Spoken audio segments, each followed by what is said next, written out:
कहाँ हो तुम? तुम्हें पता है मैं तुम्हारा कितना फिक्र कर रही थी। तुम हांगकांग काम करने गए थे या वहां सेटल होने गए थे? No, I don't know. बस तुम जल्द से जल्द यहाँ वापस आ जाओ। तारा की शादी से पहले तुम्हें यहाँ होना ही चाहिए। ध्रुव का फोन? लेकिन मरे हुए इंसान का फोन ये कैसे हो सकता है? ध्रुव, तुम्हारी आवाज कुछ कम आ रही है। हेलो?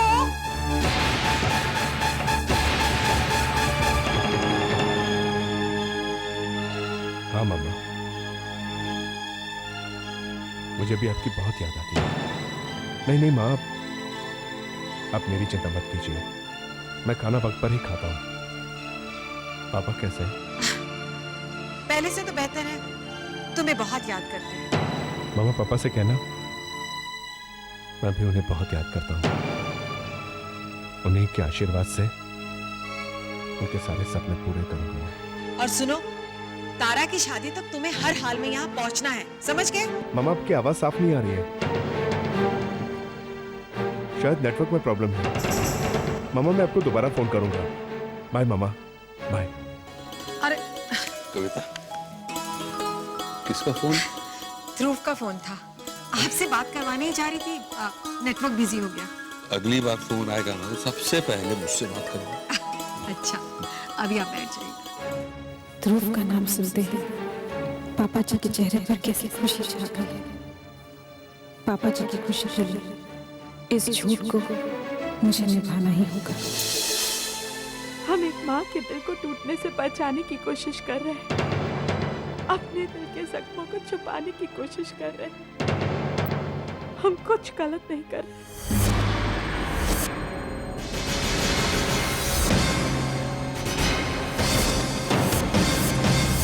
वाह रुद्र वाह, अच्छी एक्टिंग कर लेते हो। वाकई तुम दोनों ने मिलकर जो कोशिश की है ना, उसकी तारीफ तो करनी ही पड़ेगी। पर बेटा, मुझे ये बताओ कि क्या तुम इस झूठ को सच में बदल पाओगे? क्या तुम सचमुच ध्रुव को वापस ले आओगे? चलो देखते हैं तुम दोनों के नाटक में आगे और क्या क्या होता है।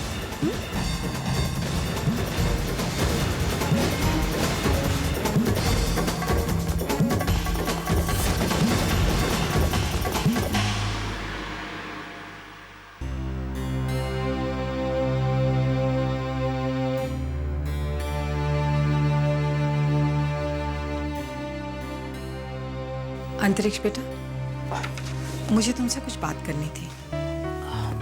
क्या बात है माँ? बेटा, तुमसे पूछे बगैर कल मैंने डॉक्टर राठी, जो कि एक आई स्पेशलिस्ट हैं, उनसे काजल के लिए अपॉइंटमेंट ले ली है कल की। तुम उसे अपने साथ ले जाना। बेटा, काजल अब इस घर की बहू है, हमारी जिम्मेवारी है वो, और हमारा फर्ज बनता है कि हम उसकी ठीक तरह से देखभाल करें। हो सकता है कि काजल की आंखें बिल्कुल ठीक हो जाए। थैंक्स माँ, मैं कल ही काजल को डॉक्टर राठी के पास ले जाऊंगा। ठीक है बेटा, लेकिन भूलना नहीं, डॉक्टर राठी इस बार सिर्फ 2 दिन के लिए आए हैं इंडिया, और फिर उनका अगला विजिट 6 महीने के बाद होगा। आप फिक्र मत कीजिए, मैं इतनी इंपॉर्टेंट बात कैसे भूल सकता हूँ। अच्छा ठीक है।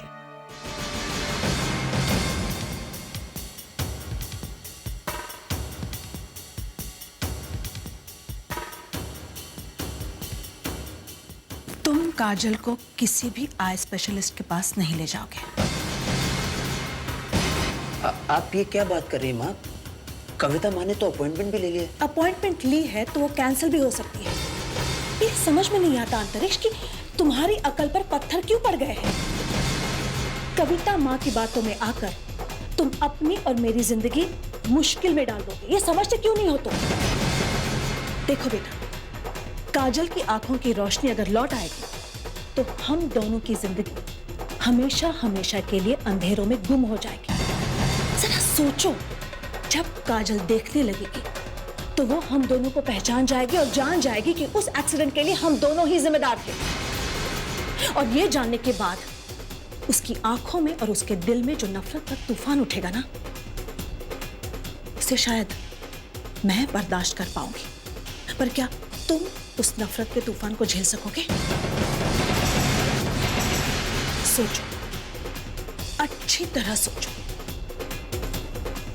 उसके बाद भी अगर तुम काजल को डॉक्टर राठी के पास ले जाना चाहोगे तो जरूर ले जाओ। जब काजल देखने लगेगी तो वो हम दोनों को पहचान जाएगी और जान जाएगी कि उस एक्सीडेंट के लिए हम दोनों ही जिम्मेदार हैं, दोनों ही जिम्मेदार हैं, दोनों ही जिम्मेदार हैं, दोनों ही जिम्मेदार हैं, दोनों ही जिम्मेदार हैं। रघु, देखो कोई कमी नहीं रहनी चाहिए। हाँ, सारे घर में अच्छे से फूल लगा दो और बत्तियां भी। हाँ, अगर कोई कमी हुई ना मैं तुम्हें छोड़ूंगी नहीं। अरे मेरी बेटी की शादी है, घर की आखिरी शादी है, समझे? मम्मा देखिए मैं ये साड़ियाँ ले आई। अच्छा बेटा, बहुत अच्छा किया।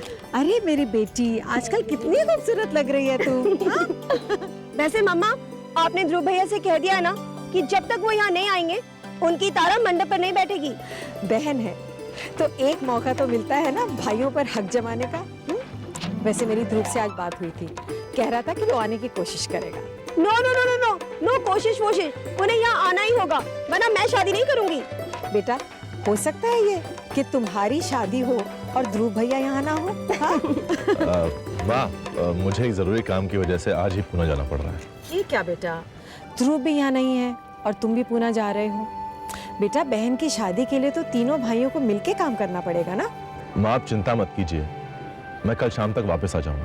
प्रॉमिस ना? प्रॉमिस। चलिए हम लोग छोड़कर आते हैं। चल।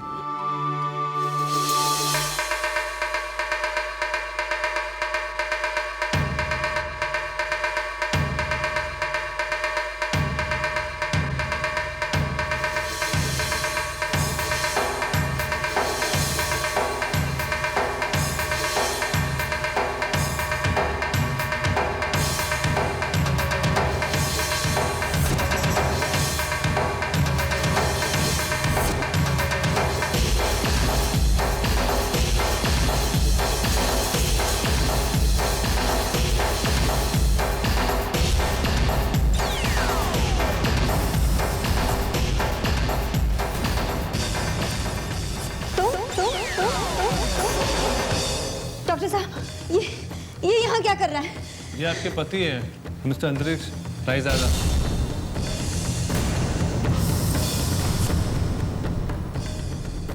कितनी बदकिस्मत हूँ मैं। अगर मुझे पता होता कि मेरी आंखों की रोशनी आने के बाद मुझे उस इंसान का चेहरा देखना पड़ेगा जिसने मेरी दुनिया में अंधेरा कर दिया, तो मुझे अंधेरा ही मंजूर था। अगर मुझे पता होता मुझे उस इंसान का चेहरा देखना पड़ेगा जो मेरी माँ का कातिल है, तो मैं अंधी ही जीतती। अनजाने में मैंने तुम्हें अपना दोस्त समझा, अपना हमदर्द समझा, यहाँ तक कि अपना जीवन साथी भी। लेकिन तुम मेरी बर्बादी का कारण। मेरा प्यार तो क्या अंतरिक्ष, तुम मेरी नफरत के काबिल भी नहीं हो। सुना तुमने? तुम मेरी नफरत के काबिल भी नहीं हो, इसके काबिल भी नहीं हो, इसके काबिल भी नहीं हो, इसके काबिल भी नहीं हो, इसके काबिल भी नहीं हो।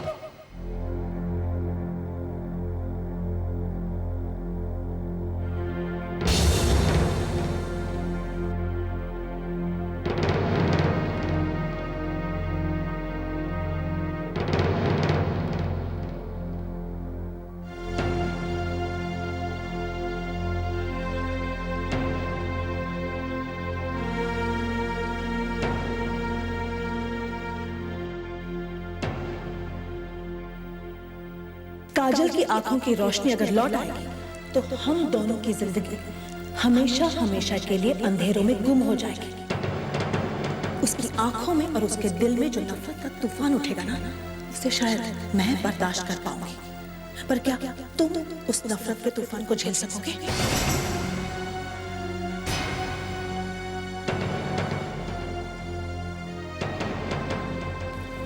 अंतरिक्ष, हाँ काजल, क्या हुआ? तुम उठ क्यों गई? आप अभी तक सोए नहीं? क्या बात है? काजल, वो मेरी अचानक आँख खुल गई, इसलिए बड़ा अजीब सा सपना देखा मैंने। क्या मैं तुमसे एक बात पूछ सकता हूँ? पूछिए ना, आखिर बात क्या है? मान लो अगर कभी तुम्हें उस इंसान का पता चला जिसकी वजह से तुम्हारा एक्सीडेंट हुआ था और तुम्हारी माँ की मौत हो गई थी और तुम्हारी आंखों की रोशनी चली गई थी, तो तुम क्या करोगी? अंतरिक्ष, इतनी रात का ऐसी बातें। बस वो मेरे जहन में बात उठी तो मैंने पूछ लिया। अब बताओ ना, तुम क्या करोगी? कैसे भूल सकती हूँ उस इंसान, उस कातिल को जिसने मेरी माँ को मुझसे छीना, उस बेरहम को जिसकी वजह से मैंने अपनी आंखों की रोशनी खो दी। मेरा बस चले तो अपने हाथों से उसे फांसी की सजा दे दो।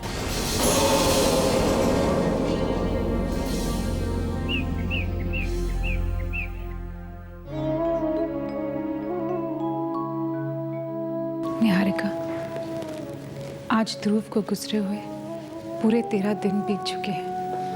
मैं सोच रही थी। वेदिका, ये गेस्ट लिस्ट है, जरा चेक कर लेना इसे। हाँ, और तारा की साड़ियाँ मैंने सब भेज दी हैं पैकिंग के लिए। बेटा वहाँ भी एक फ़ोन ज़रूर लगा लेना। अरे बैंक भी जाना पड़ेगा, ज्वेलरी तो निकालनी होगी ना लॉकर से।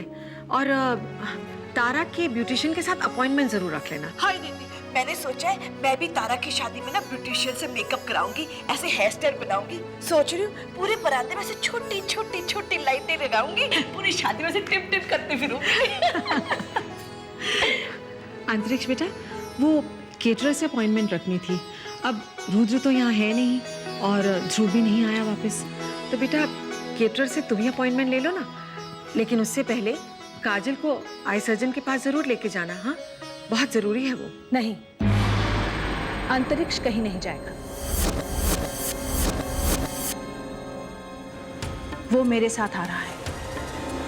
हाय हाय, आपकी सफेद साड़ी देखकर तो मेरी डेथ ही हो गई है। किसी की डेथ हो गई है क्या? हाँ, मेरे एक पहचान वाले हैं, उनके जवान बेटे की मौत हुई है, वो भी एक हादसे में। आज 13वीं है, पिंडदान की रस्म भी है। कहते हैं कि अगर हादसे में मौत हो जाए तो पिंडदान की रस्म करना बहुत जरूरी है।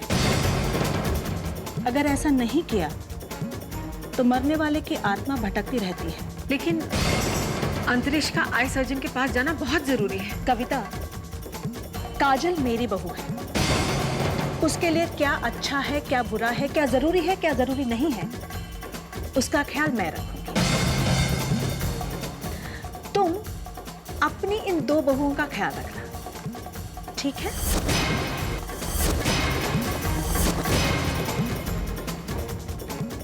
चलो बेटा।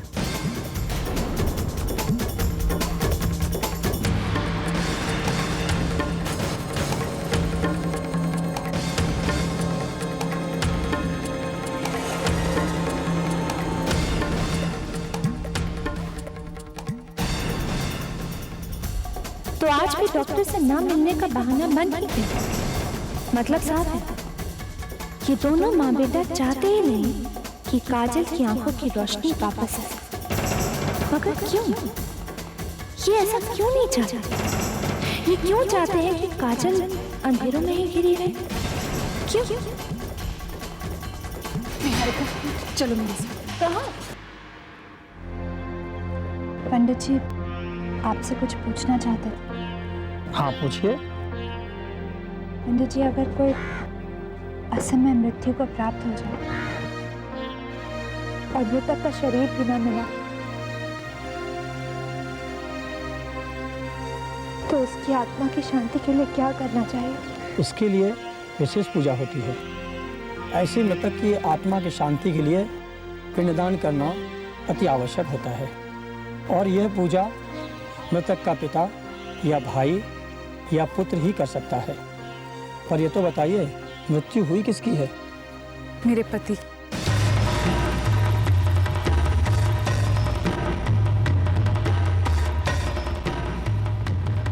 हम ये पूजा कब करा सकते हैं? ये पूजा कल सुबह 7 बजे आरंभ हो जानी चाहिए।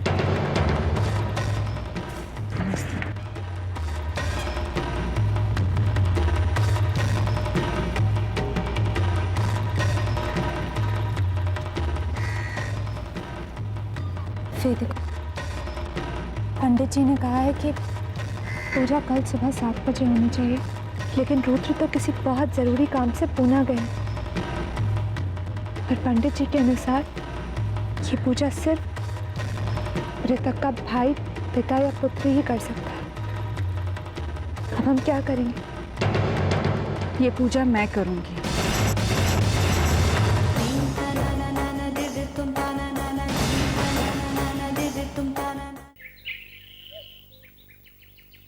वेदिका, रघु, तुम ये क्या कर रहे हो?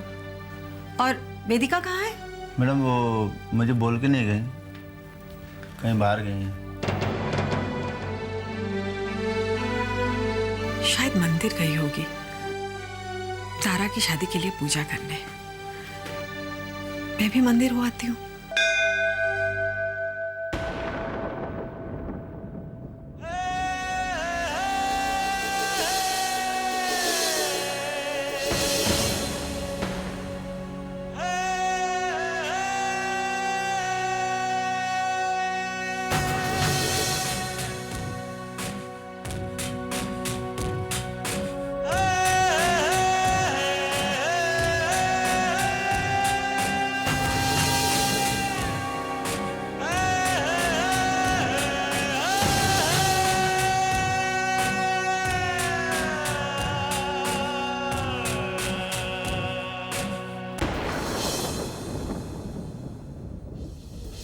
एकदन्तं चतुर्हस्तं पाशमङ्कुशधारिणं रदं च वरदं हस्तै बिभ्राणं मूषकध्वजं रक्तल्लम्बोदरं शूर्पकर्णकं रक्तवाससं रक्तगन्धानुलिप्ताङ्गं रक्तपुष्पैः भक्तानुकम्पिनं देवं जगत्कारणमच्युतम् आविर्भूतं च दृश्यादौ प्रकृते पुरुषात् परम्। हमने पूर्ण श्रद्धा के साथ विधि विधान के साथ जो पिंडदान किया है, उसके फलस्वरूप स्वर्गवासी ध्रुव रायजादा की आत्मा को शांति मिले। स्वर्गवासी ध्रुव रायजादा की आत्मा को शांति मिले।